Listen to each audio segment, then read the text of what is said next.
Good day, everyone. My name is IbitoyeOlakunleLongYoutube. This is my final project for CSC IE90 Cloud Computing Fall 2014 semester.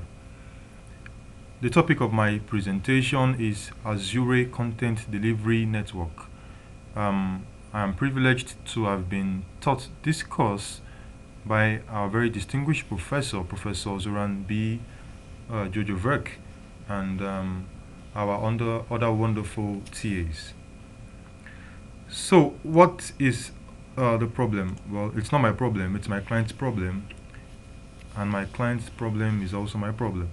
So, my client has a website, and she has been using this website for the past 10 years. The issue is, over the past 10 years, the website has grown bigger with more content. This website is used to host and share images of our shows to our clients. When she first began, she had a couple of dozen images. Right now, she has over 600 images. These images are being accessed globally from all over the world, from Australia to North America, Russia, Kenya, Mexico, name it. She has complained that it is costing her a lot more money to host our website right now compared to when she first started. Secondly, our customers, our clients, visitors to our website have been complaining that our website is slow. So she's come to me as an IT consultant to help her find a solution. And basically, what I want to do for her is to help her bring down the cost of maintaining our website, and also I want to help her increase the speed at which our page loads, our website pages load. What I'm going to use to attempt to solve our problem is Azure Content Delivery Network. So what is Azure Content Delivery Network, or CDN? It is simply a network of servers located all over the world. And these servers are used to store files which are used by visitors or accessed by visitors who come to the website. From this picture, we can see a website visitor somewhere in Australia and wants to access contents from the website, which is located on the web server, which is in North America. When I implement this content delivery network for my client, what happens is, instead of the website visitor receiving the contents from North America web server, he will be picking up the content from one of the CDN nodes. Remember, the CDN is just a network of several servers, so each of those servers is going to be a node in some other location. So rather than the visitor to the website picking up the content, which probably is the image from North America, they will be picking up that image from one of the nodes closer to their location. And it's very important to mention this, that a CDN is not useful all the time. In fact, when you have lots of dynamic links on your website, you really don't need a CDN. A CDN comes handy. It's very essential when you have links to static or semi-static content on your pages. Example of static images would be static content rather would be images, would be your CSS, JavaScript, and video is also a good example of static content. These are things that don't change very often. A CDN is also very useful when you have your target audience located several parts of the world. For example, in the case of my client, she has one of our clients accessing our website all the way from Australia. So instead of the visitor accessing the picture from Australia down all the way to North America, there's a node somewhere closer to Australia, which will dramatically increase the rate at which the page is going to load. A CDN is also useful when you want to reduce the amount of traffic that's eating your web server on a daily basis.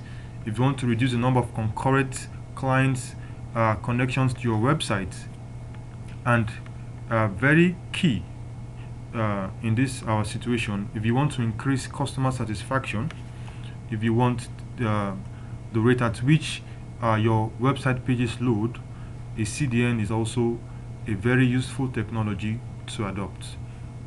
So, just to summarize, the benefits of a CDN website, CDN network.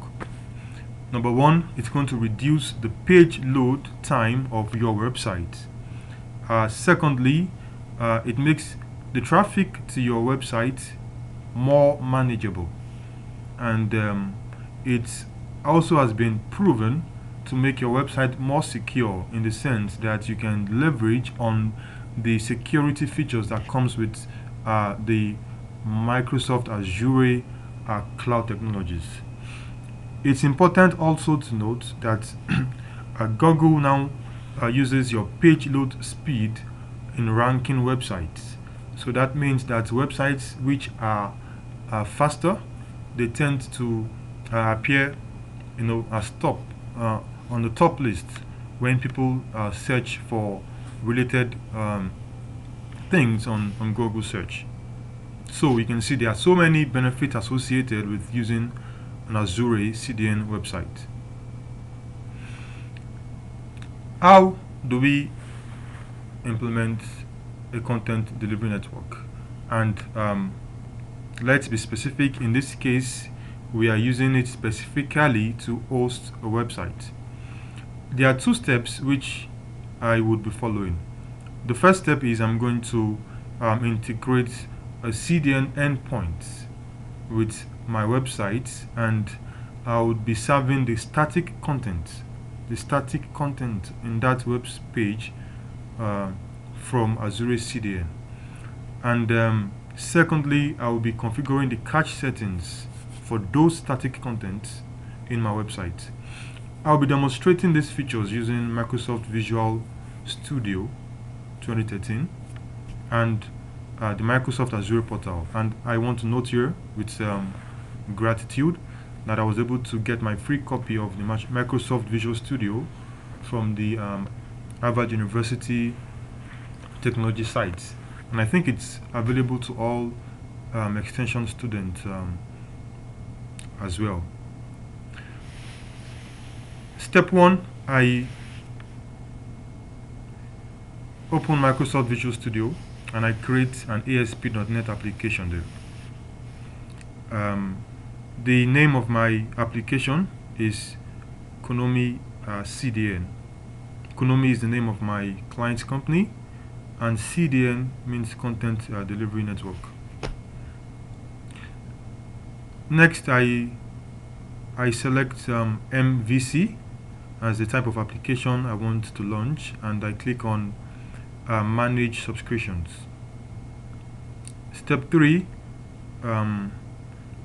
I create a new Azure website. You can see I'm signed in as my own user here, and my region is East US. Then I click on Create.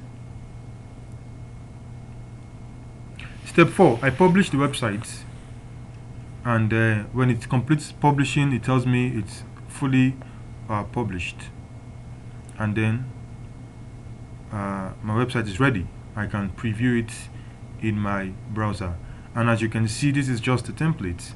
I'm yet to load the actual content of my website on this.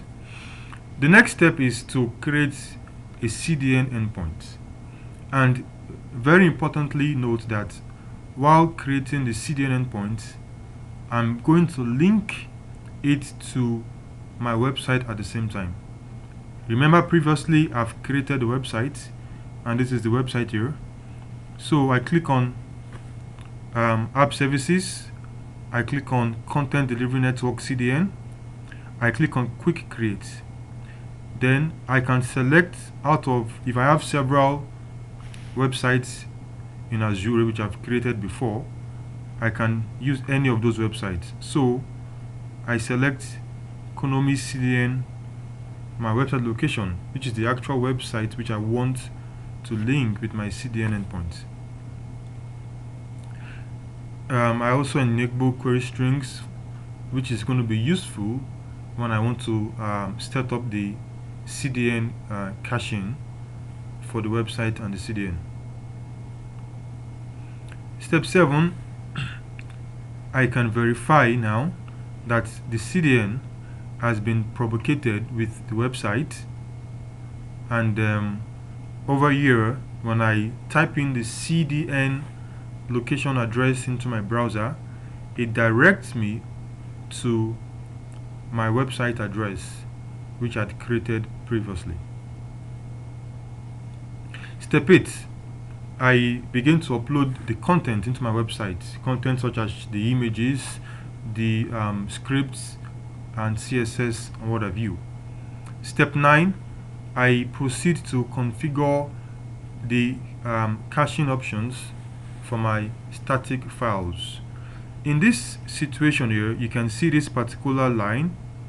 It shows that I have set 15 days as my caching period, and that means with this setting, all the static files in my content folder, this is my content folder here, which includes my bootstrap and my CSS files, they will be cached for 15 days. This is the actual snapshots of my client's website which I've created, and this is actually a real live website. And in the next few pages, I'm going to take us to the link where we can see an actual demonstration of this website. Step 11, I want to show my clients that there's really a difference in what I've done. So I load the pages and I pull up the developer tools in Azure, in Chrome, I beg your pardon, in Chrome browser. The Azure CDN website loads in 81 milliseconds, this particular page, for the first time, whereby the conventional website loads in 400 milliseconds. This gives a 500% increase in the speed at which the page loads. So finally, let's take a quick link and see this website. Okay, so I click on this link, and by the way, okay, this is the website opened up in the Internet Explorer. I think I'd rather use Chrome for what I want to use, so I'm going to copy this. I'm going to pull up Chrome, and I'm going to paste this same link in Chrome, and here's my website. Let me pull up the developer tools to monitor how fast it takes to load. So this is the website. These are links to static content, which are images. I can click on one of them, for example my bowl. So it's quite small, but this is the image on its own. This is the content. It tells me it's 2 milliseconds. That's because it's been cached. Let me go back and pick up another one, say my dumbbell. Okay, this is taking 547 milliseconds. I can refresh it, and it shows 227 milliseconds, 320 milliseconds. Now this 90 milliseconds. It's still, no, it's gradually going down. This same, when I load it on the typical website, it takes a lot more than this. So this will be the end of my presentation. The links to the YouTube videos can be found, And if you have any questions right now, I'll be willing to entertain those questions. Thank you for your attention.